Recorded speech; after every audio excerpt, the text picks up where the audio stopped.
Pueden tomar asiento, hermanos. Pues seguimos en esta sección de la palabra de Dios, capítulo 8, donde vemos que el Señor ha confrontado a los judíos, los fariseos, y marca una culminación de la discusión que hay entre Jesús y estos líderes religiosos. Una discusión que llega a su clímax en los últimos versículos de este capítulo, donde dice: de cierto les digo que antes que Abraham existiera, yo soy. Esto ha sido, el yo soy ha sido la causa de que estas personas, estos hombres, se llenen de ira contra Jesús. Porque Él está diciendo que Él es el Mesías. Les ha estado diciendo ya por 3 años quién es. El único y el verdadero Salvador. El que ellos han estado esperando, pero ahora que llega, ahora que viene, lo rechazan. Vimos que este capítulo comienza con Jesús levantándose muy temprano para ir al templo y continuar ministrando. Le traen a una mujer sorprendida en adulterio. Y si recordamos, estos fariseos, estos judíos tratan de culparla, culpable era, pero tratan de apedrearla conforme a la ley y tratan de atrapar a Jesús en sus palabras. Pero vemos que el Señor en su gracia la perdona. Y a los judíos que querían apedrearla para matarla, los corrige, diciéndoles que si ellos no habían pecado, que tiraran la primera piedra. Luego vemos que declara ser la luz del mundo. La luz que ellos estaban esperando, que ellos entendían cuál era esta luz, que Él era. Que si lo siguen nadie andará en tinieblas. También declara en este capítulo ser hijo de Dios. Dice que al seguirlo, Él nos podrá hacer espiritualmente libres. Que si seguimos, que si hay cabida en nuestros corazones para su palabra, seremos sus discípulos. Que la verdadera libertad espiritual solo se logra al hacernos discípulos de Él. Declara ser una y otra vez el yo soy. Y este yo soy lo entienden bien lo que quiere decir Cristo los judíos y los fariseos. Comprenden bien que al decir yo soy, Él se está declarando su deidad, se está declarando ser Dios. Luego vemos que el Señor los confronta otra vez, porque ellos declaran ser hijos de Dios, hijos de Abraham. Y les dice el Señor: no, ustedes no son hijos de Abraham. Si fueran hijos de Abraham o hijos de Dios, hicieran las obras de Abraham y de Dios. Dice: por lo tanto, ustedes son hijos de su padre, y el padre de ellos era el diablo. El versículo 44 de este capítulo dice: ustedes son de su padre el diablo y quieren satisfacer los deseos de su padre.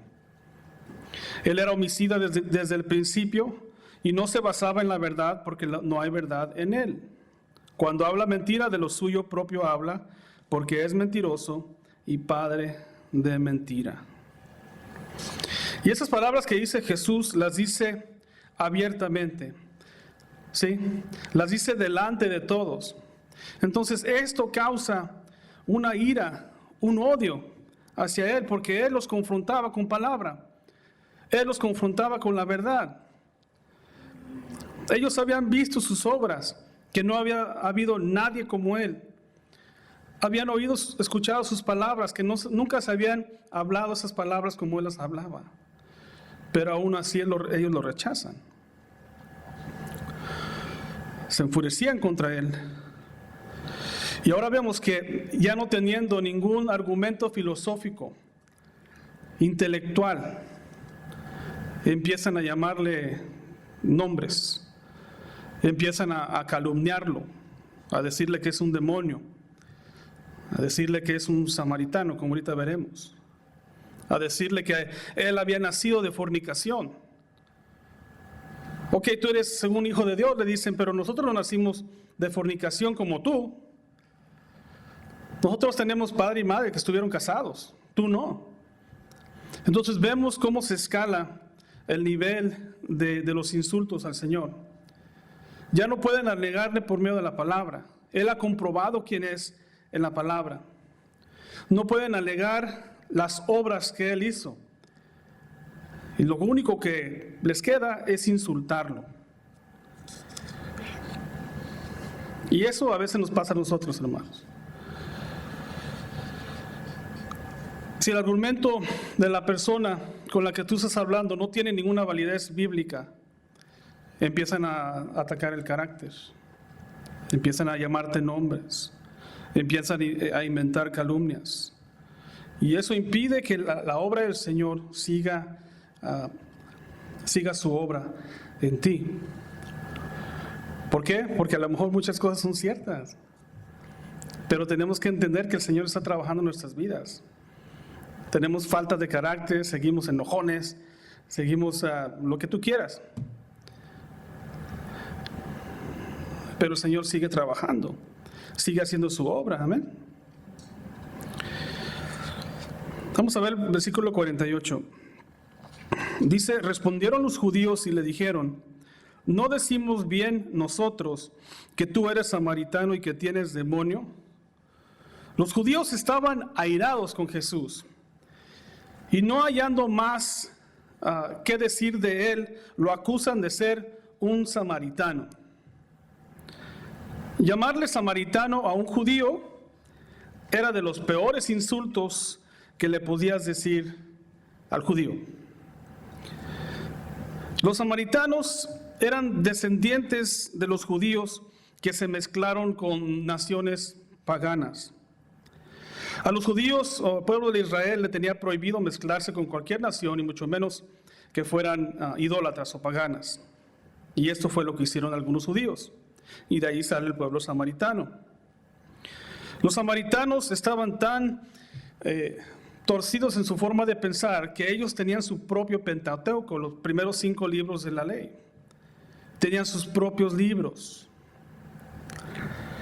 También tienen, porque todavía existen, tienen su propio templo. El templo de los judíos es en Jerusalén, el templo de ellos es en Mount Gerizim.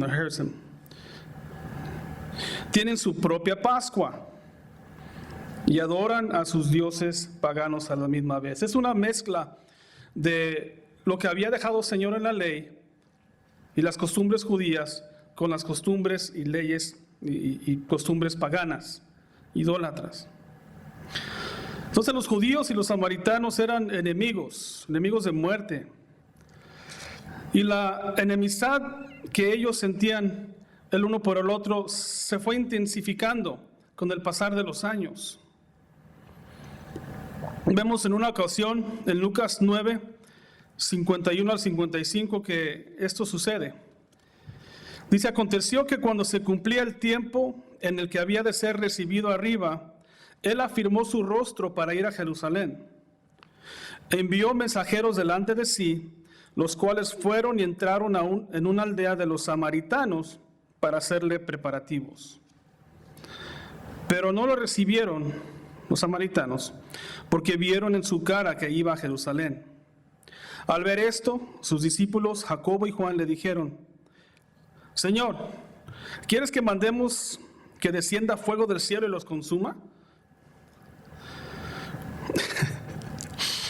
Qué santos, ¿no? Yo creo que es algo que tú y yo haríamos, ¿no? ¿Sabes qué, Señor? Aquí me acaban de calumniar en esta casa, mándales un rayo. No es así. Vemos que el Señor se molesta con ellos.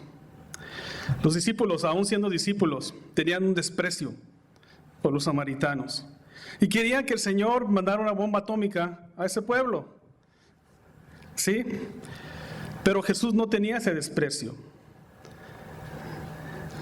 Y que a pesar que los samaritanos no lo recibieron y los samaritanos habían despreciado las leyes del Señor, Jesús muestra compasión por ellos.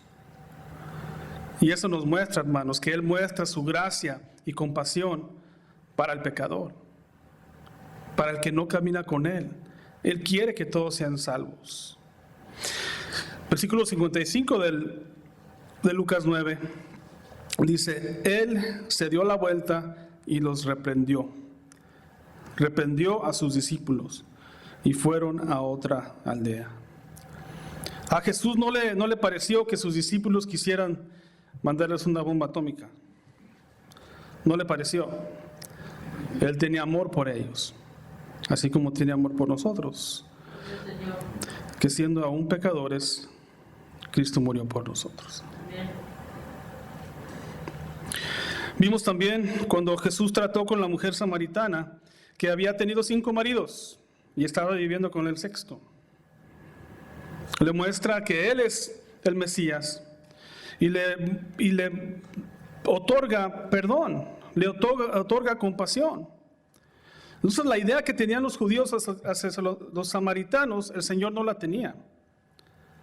Aunque como naciones ellos estaban, se odiaban, el Señor no tenía ese mismo odio. Él tenía compasión. Para Dios no hay acepción de personas ni de razas.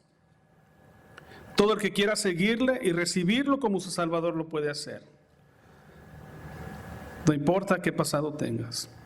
No importa que has sido pagano, idólatra, adúltero, asesino.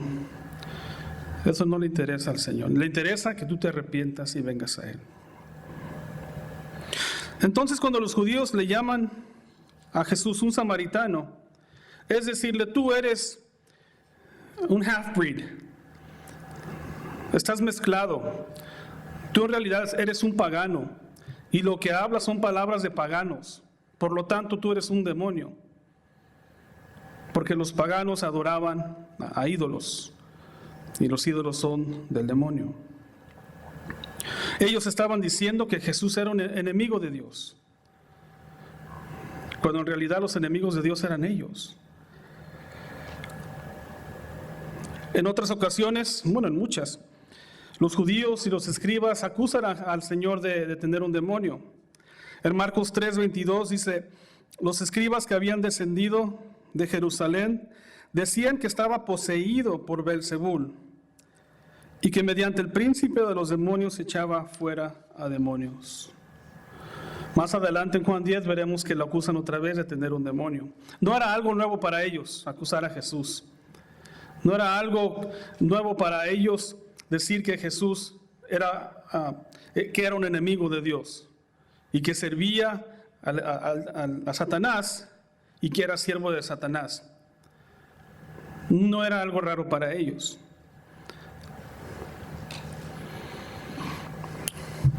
Los judíos no podían estar más cegados de lo que estaban. Jesús, como les dije, había demostrado una y otra vez con la palabra y con hechos de que Él es el Hijo de Dios.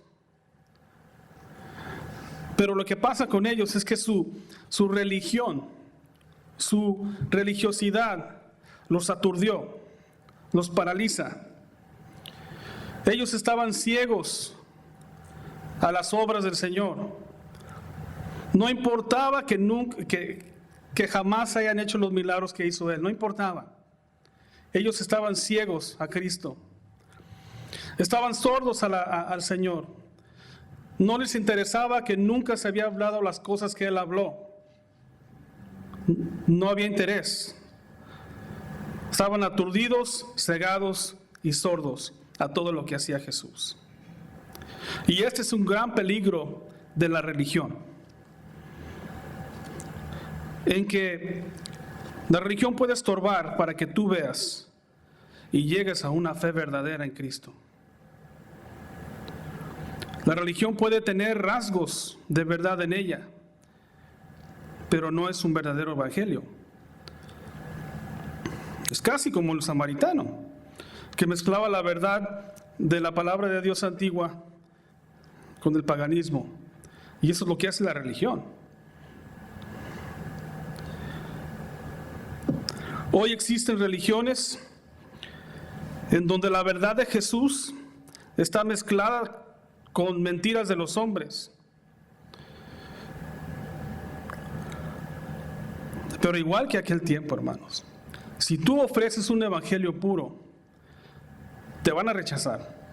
Tenlo por seguro. Hay algunos que van a recibir lo que hablas, pero otros te van a rechazar. Y no solamente te rechazan, sino calumnian contra ti, te atacan tu persona, como lo hacían con Jesús.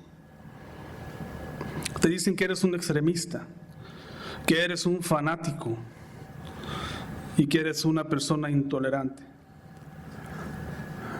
Pero nada puede ser más lejos que la verdad, que eso. Un fanático, ¿por qué? Porque amas al Señor y quieres que con el que estás hablando venga la salvación. Un extremista porque quieres venir a la iglesia, quieres servir. Una persona que eres intolerante porque no aceptas las costumbres de la sociedad. No. Si es así, yo prefiero ser un fanático, un extremista y un intolerante, pero estar bien con el Señor. Saber que yo agrado al Señor en mi modo de pensar y hacer, y no al hombre. Amén.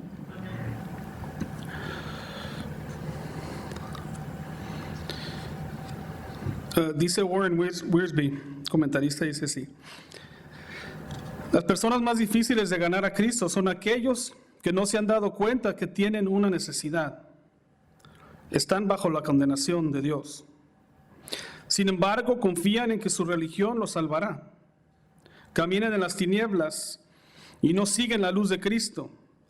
Existen en una vida muerta por su esclavitud al pecado. Y a pesar de sus obras religiosas, ellos deshonran al Padre y al Hijo. Versículo 49 dice: respondió Jesús: yo no tengo demonio, más bien honro a mi Padre, pero ustedes me deshonran.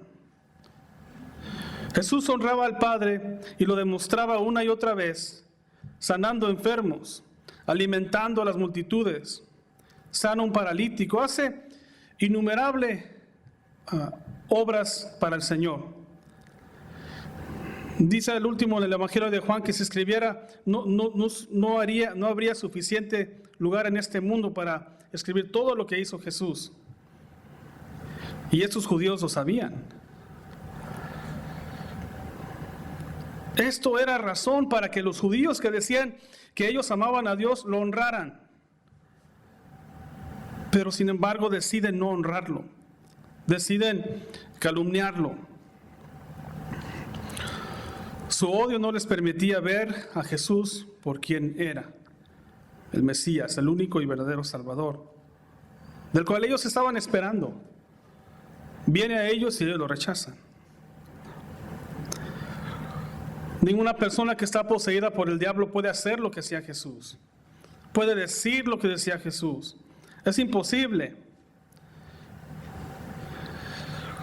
Pero vemos que ni las obras ni las palabras que él hacía y decía eran suficientes para convencer el corazón de ellos. Y este es el resultado de una persona que es religiosa. Profesan una creencia, pero no saben quién es Jesús y no quieren hacerse su discípulo. Entonces la pregunta obliga a la pregunta: ¿cuántas veces, y yo sé que todos aquí son salvos, pero cuántas veces se ha manifestado Dios en tu vida y te ha pedido que hagas algo para Él y haces caso omiso a Él? ¿Cuántas veces has hablado con alguien y le has dicho: solo por Jesús puedes obtener la salvación, y no quieren dejar su religión? Es que la religión ciega y engaña. La religión te ciega al punto que no puedas ver que hay un verdadero Salvador y que ha estado a la puerta del corazón de ellos. 3 años llevaba Jesús con ellos, tocándole la puerta. Y no querían verlo, más bien se endurecían contra Él.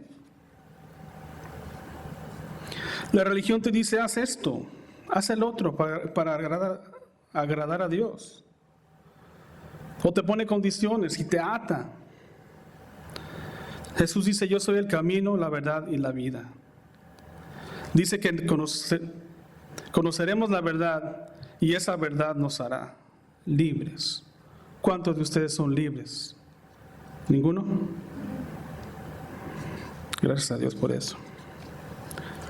Pero esto no se limita solamente al que profesa religión, hermanos. También nos puede suceder como cristianos.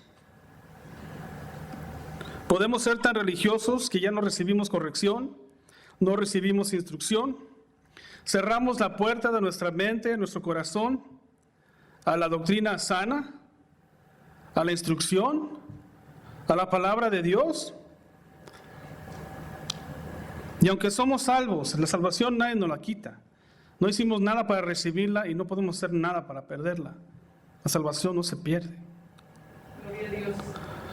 Pero también podemos llegar a deshonrar a Jesús por nuestras acciones, por nuestras palabras, por cómo vivimos.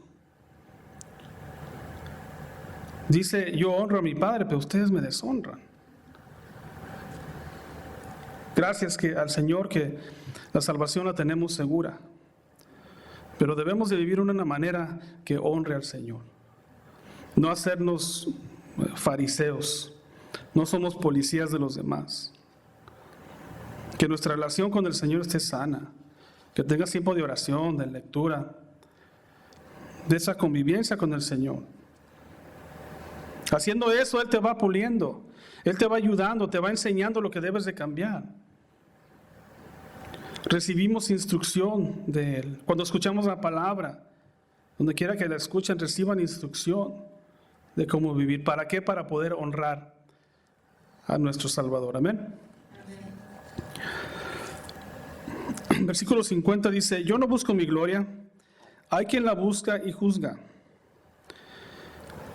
Jesús buscaba honrar al Padre, mientras que los judíos buscaban ser honrados. Esto es algo común, hermanos, aún entre los cristianos. Hay gente que no busca honrar al Padre, busca que lo pongan en el centro de la atención. Buscan tener posición, ya sea dentro o fuera de la iglesia. Buscan los halagos de los hombres, pero no necesariamente buscan los halagos, honrar a Dios, perdón. Ellos querían los halagos de la gente y buscaban ser los primeros en todo. Y aún así el Señor vino a morir por ellos. Aún con todas sus fallas, si ellos se arrepentían y venían al Señor en fe, ellos podían ser perdonados. Pero vemos que la ceguera espiritual, el orgullo y el odio los ciegan, hace que lo rechacen.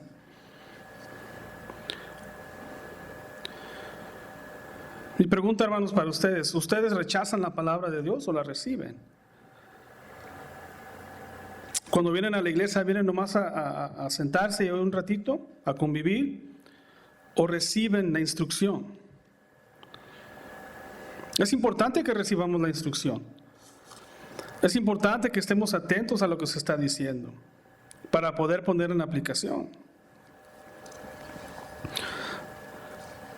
El versículo dice, hay quien la busca y juzga. Dios es quien busca la gloria y quien juzga con justicia.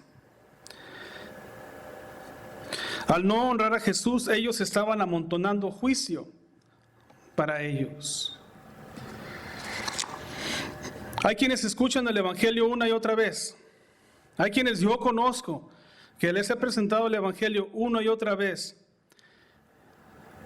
y deciden con sus hechos y con su manera de vivir rechazarlo una y otra vez. Hay que recordar, hermanos, versículo 30, que esta conversación y este confrontamiento, porque es un confrontamiento lo que está haciendo Jesús al corazón de ellos, es con aquellos que han dicho en el versículo 30 que habían creído en Él. Se está terminando esta conversación con aquellos que dijeron, nosotros creemos en ti, Jesús. El versículo 30 dice que había muchos de ellos que habían creído en Jesús. Entonces esto debe de hablarnos, hermanos. Esto debe de hablar a nuestro corazón. ¿Estoy honrando al Señor con mi vida o no? ¿Estoy jugando a la iglesia? ¿Solo estoy cristiano 1 hora y media, 2 horas cuando voy a la iglesia? ¿O mi vida es un reflejo de lo que el Señor ha hecho en mi vida? Reflejo al Señor, lo represento bien, soy un embajador de Él. Esas son preguntas que tenemos que hacernos, que tienes que hacerte. Podemos engañarnos y practicar una religión. Esto, de aquí, de hoy, se puede volver una religión. No practicamos una religión, pero se puede volver algo mecánico. Eso es lo que hacemos los domingos, pero no es lo que vivo durante la semana. Te alabo, Señor, levanto mis manos, pero toda la semana que escucho, ¿qué veo?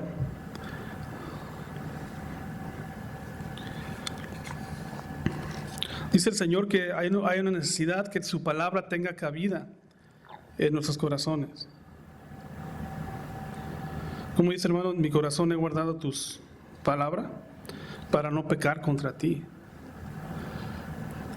Si no tienes la costumbre de guardar su palabra, de cuando lleguen situaciones que te puedan hacer caer, recuerda su palabra. Recuerda historias que has visto, que has leído y las consecuencias que tuvieron estas personas.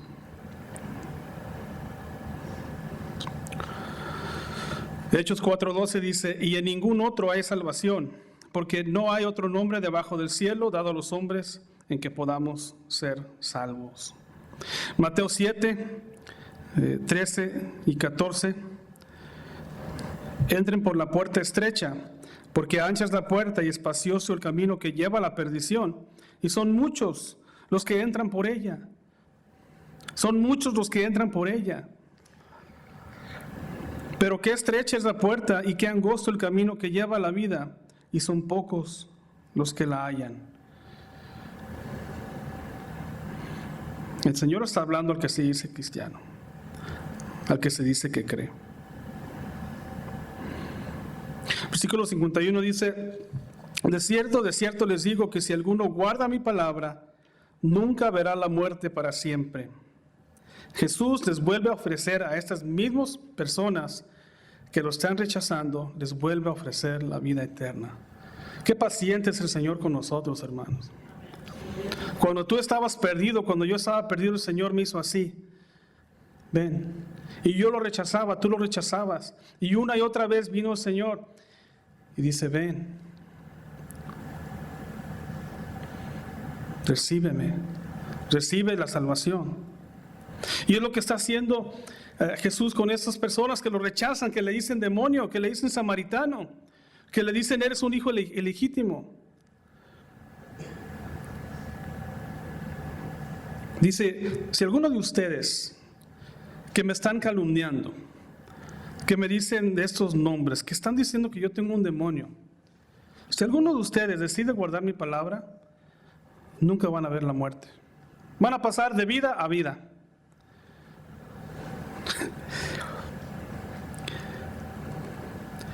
Y es fascinante, la verdad es fascinante, que el Señor muestre este tipo de paciencia con ellos. Yo hubiera sacado mi 45, uno por uno, ¿verdad? Pero el Señor no es así. Qué bueno que no es así. Ya estuviéramos bien tronados, hermano.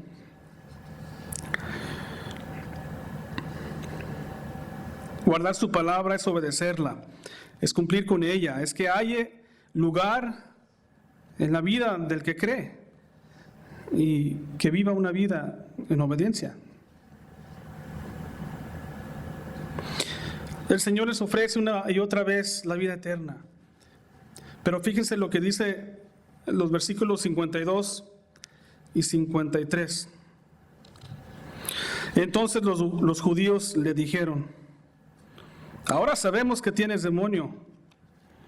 Abraham murió y también los profetas, y tú dices, si alguno guarda mi palabra, ¿nunca gustará muerte para siempre? ¿Eres tú acaso mayor que nuestro padre Abraham, quien murió? ¿O los profetas, quienes también murieron? ¿Quién pretendes ser? ¿Quién te crees? Todo judío tenía en alto a Abraham, padre de las naciones, amigo de Dios. Tenían en alto a los profetas.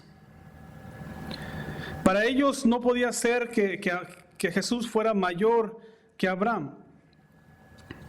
Y le dicen, ahora sí sabemos que tienes un demonio. Tú te crees mayor que nuestro padre Abraham, te crees mayor que los profetas. Tú tienes un demonio. El pensamiento más o menos era así. Si Abraham, que escuchaba la voz de Dios y caminaba como amigo de Dios, murió, ¿quién te crees tú para que prometas la vida eterna? ¿Cómo crees que tú no vas a morir y prometes la vida eterna si ellos que fueron los patriarcas murieron? Versículos 54 y 55 dice, si yo me glorifico a mí mismo, mi gloria no es nada. El que me glorifica es mi Padre, de quien ustedes dicen es nuestro Dios, y ustedes no lo conocen, pero yo sí lo conozco.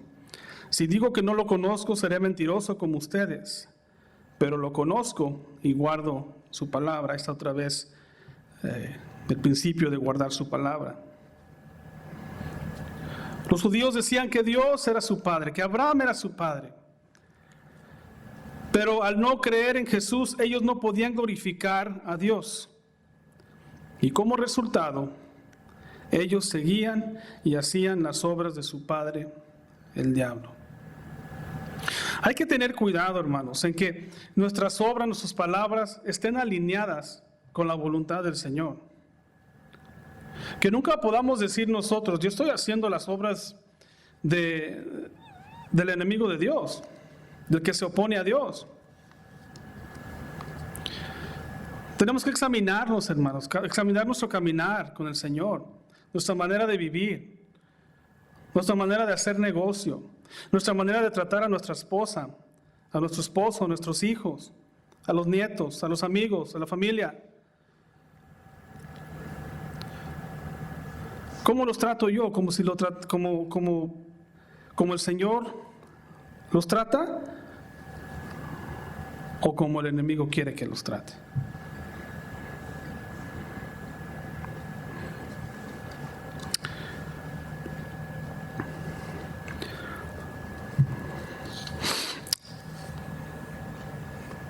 Dice,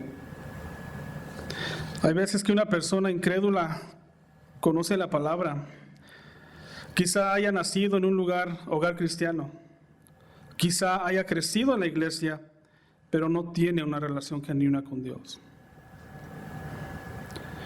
¿Han conocido personas así? Que han crecido en la iglesia, que han crecido en un lugar cristiano, pero están perdidos. Sí existen. Sí existen. Hay conocimiento, pero no hay fe.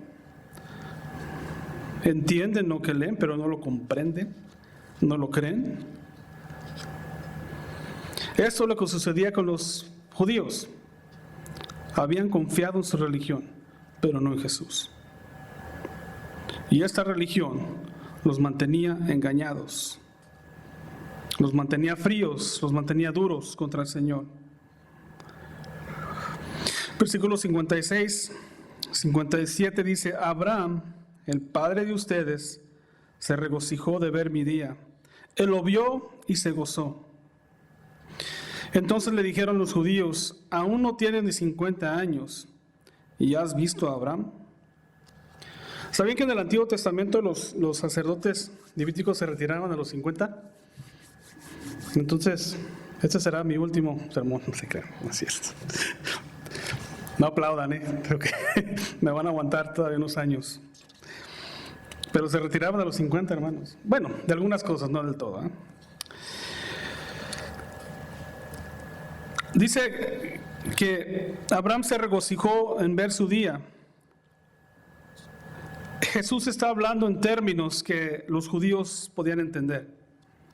Ellos tenían un entendimiento del libro de Génesis y sabían que en Abraham se le dio la promesa de un Salvador, una oveja que Dios proveyera como sacrificio por los pecados. Génesis 22:8 dice que Abraham respondió: Dios mismo proveerá el cordero para el holocausto, hijo mío. Abraham creyó a Dios y ahora esta promesa se cumplía en Jesús. El 58 dice: de cierto les digo que antes que Abraham existiera, yo soy. Cuando vean de cierto, antes de una frase, es que el Señor dice: yo lo estoy afirmando. Es el amén antes de la declaración que yo hago. Casi siempre nosotros oramos, terminamos algo, preguntamos ¿amén? Sí. No. Él como Señor, Él como Mesías afirma esto. Entonces cuando ustedes lean de cierto les digo, es lo que quiere decir. Es un hecho lo que les estoy diciendo. Es un hecho lo que les digo, que antes que Abraham existiera, yo soy. Y ese yo soy lo entendían los judíos, los fariseos. Entendían que ese yo soy, Él declaraba su deidad. Él declaraba diciendo: yo soy Dios. Yo soy el gran yo soy de los que ustedes han leído. Jesús afirma su superioridad a los profetas y a Abraham. Cuando Abraham nace, Jesús ya existía. Yo soy. Yo soy. Él está declarando su deidad. Juan 1 y 2. En el principio era la palabra, y la palabra era con Dios, y la palabra era Dios. Ella era en el principio con Dios. Los judíos entendían claramente lo que el Señor estaba diciendo. 59 dice: entonces tomaron piedras para arrojárselas. ¿Por qué? Porque ellos entendían que Él estaba diciendo: yo soy Dios. Y dice: pero Jesús se ocultó y salió del templo. Sabían que Jesús está diciendo que Él era Dios. Palabras que para ellos eran blasfemia. ¿Cómo te atreves a decirte que tú eres el yo soy? De seguro tienes un demonio y de seguro estás relacionado más con los samaritanos que con Dios. Y es por eso que una vez más quieren apedrearlo. Pero el Señor tenía su plan. Faltaban 6 meses todavía para que Él subiera a esa cruz por ti y por mí. Mientras tenía que estar lidiando con estas personas, lidiando con el religioso y soportando sus calumnias. Porque para ellos Jesús era un mentiroso y un loco.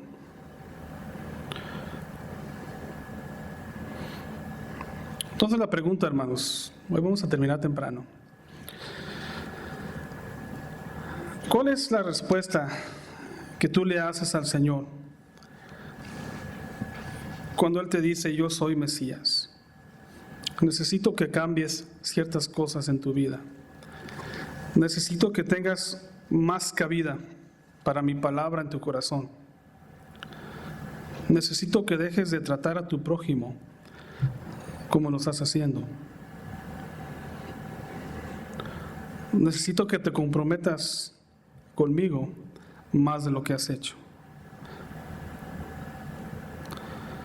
El Señor sabe cómo trata con ustedes. Yo no pretendo ni quiero hacerlo. Pero el Señor, ustedes tienen el mismo Espíritu Santo que yo. Es el mismo. ¿Hasta dónde te vas a alinear tu vida con la de Él? ¿Hasta qué punto vas a dejar que el Señor te ayude a crecer espiritualmente? Quizá tú eres de los que reniegan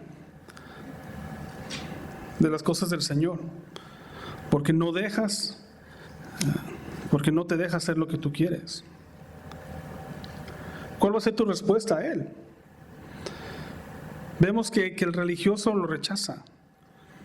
¿Tú eres religioso o tienes una relación con Él?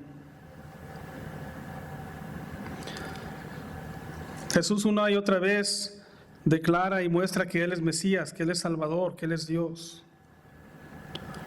Y esas personas, como les he dicho durante este capítulo, sabían claramente quién era Él. Muchos creyeron, pero pocos eran los que fueron realmente salvos. Muchos entran por la puerta ancha, muchísimos, pero son pocos los que entran por la puerta angosta. Esas son palabras de Jesús. Y a veces nos podemos engañar, hermanos. Y una de las peores cosas que hay en la vida de cada creyente, de cada persona y de todo religioso es el autoengaño. Que a veces nos engañamos nosotros mismos en creer que estamos bien con el Señor, pero vivimos de una manera que lo deshonra. Tenemos que tener cuidado en nuestra forma de vivir. Cuidado en lo que vemos, cuidado en lo que escuchamos, cuidado en lo que hablamos. Porque un día, hermanos, vamos a estar ante su trono. Un día vamos a estar ante su trono. Y aunque no va a ser un trono de juicio para condenación, pues imagínense, hermanos, imagínense que están ante un Dios, a un Jesús santo, y que estamos dando cuentas a Él de todo lo que hicimos y lo que no hicimos, que nos pidió que hiciéramos.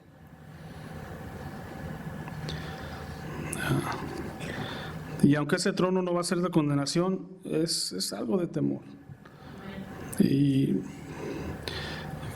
no soy salvo por mis obras, pero quiero tener la balanza más hacia las obras que no. ¿Cuál es tu respuesta? Ustedes han visto, los que han estado aquí en estos 4 o 5 estudios en el capítulo 8, cómo el Señor ha tratado con ellos. Y cómo la mayoría de ellos lo resistían. Quizá el Señor ha estado tratando con ustedes ya bastante tiempo. Si recuerdan, Faraón endureció su corazón y luego el Señor lo endureció aún más. Podemos llegar al punto, hermanos, de que endurecemos nuestro corazón al Señor en algunas áreas de nuestras vidas y el Señor nos endurece aún más. Le dice a Faraón: por eso mismo te engrandecí, para mostrar mi poder en ti. Por eso mismo te dejé que cayeras como caíste, para que el Señor se manifieste en ti un día. Pero no hay que dejar que lleguemos a eso, porque es algo que no quieren pasar, te los aseguro. Entonces, ¿cuál es tu respuesta al Señor?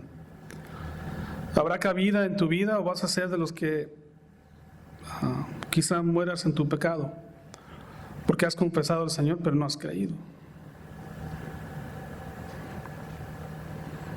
Solamente hay 2 opciones: aceptar lo que dice Jesús acerca de sí mismo, creer que lo que dijo es verdad y venir a Él en humildad y en arrepentimiento y hacer de Él tu Señor y Salvador. O endurecer tu corazón a Jesús y rechazar su ofrecimiento de vida eterna. No solamente de vida eterna, pero una vida, como dice Él, libre. Conocerás la verdad y la verdad te hará libre. Cuando haya cabida en tu corazón para Él, el Señor te va a ir enseñando, te va a ir hablando. Y entre más conozcas y te sometas a Él, más libre serás. Juan 8:24 dice: por esto les dije que morirán en sus pecados, porque a menos que crean que yo soy, en sus pecados morirán. Yo me pregunto cuántos de esa multitud que dijeron que yo creo que creían murieron en sus pecados. Yo no sé. Vemos que confiar en una religión para cualquier cosa, para la salvación, para la vida, es un error. Un error. Y es un caso de vida o muerte. Un caso de vida o muerte. Porque aunque seas cristiano, puedes vivir como si estuvieras muerto. Y eres la persona más miserable que hay en esta tierra. Un cristiano desobediente es la persona más miserable que puede haber. Yo lo sé porque yo lo fui. No seas desobediente. Si Dios es verdaderamente tu Padre, tiene que haber cabida en tu corazón para la instrucción. Tiene que haber cabida en tu corazón y en tu vida para la dirección. Y te convertirás en el discípulo que el Señor quiere que seas. Pero el contraste de esto, si tú has dicho que crees pero no crees y rechazas la salvación gratuita de parte de Dios, puede ser que mueras en tus pecados. Puede ser. Dicen que el 50% de la gente que viene a la iglesia es salva. Las demás no. Es una decisión que tenemos que tomar, algo en que pensar, que no caigamos en la condenación de los fariseos, de los judíos. Amén. Vamos a orar. Padre, gracias, Señor, por tu palabra, gracias por tu misericordia, Señor, porque estando muertos en pecado, Señor, tú viniste, Señor, a morir por nosotros, Señor. Y te agradecemos, Señor, por tu sangre, por tu sacrificio, Señor, que no merecemos, Padre. Te pido, Señor, que si hay alguno aquí, Señor, que no te conoce, Padre, aunque tenga años, Señor, profesando tu nombre, pero que su vida nunca se ha alineado contigo, Señor, yo te pido por ellos. Que, Señor, se pongan a cuentas contigo, Señor. Gracias, Señor, porque tú eres paciente. Que todo este tiempo, Señor, tú nos has esperado, mi Dios. Gracias. Le pedimos, Señor, que bendigas el resto de este día, que bendigas a cada hermano, hermana, niño, Señor, joven en este lugar. Que tú te glorifiques, Señor, y nos ayudes, Señor, a vivir una vida que te glorifica, Señor. Una vida alineada con tu voluntad, Padre. Te alabamos, Señor. Te bendecimos, Padre. Gracias, Señor, por cada persona que está aquí hoy. Bendice su vida, Señor. Señor, te pido si hay algún problema que estén pasando, mi Dios, que examinen, Señor, sus vidas, para que corrijan lo que tengan que corregir, Señor. Porque esta vida es corta, Señor, es un soplo. Ayúdanos, Señor, a representarte y a vivir para ti. Te lo pido en el nombre de Jesús. Amén.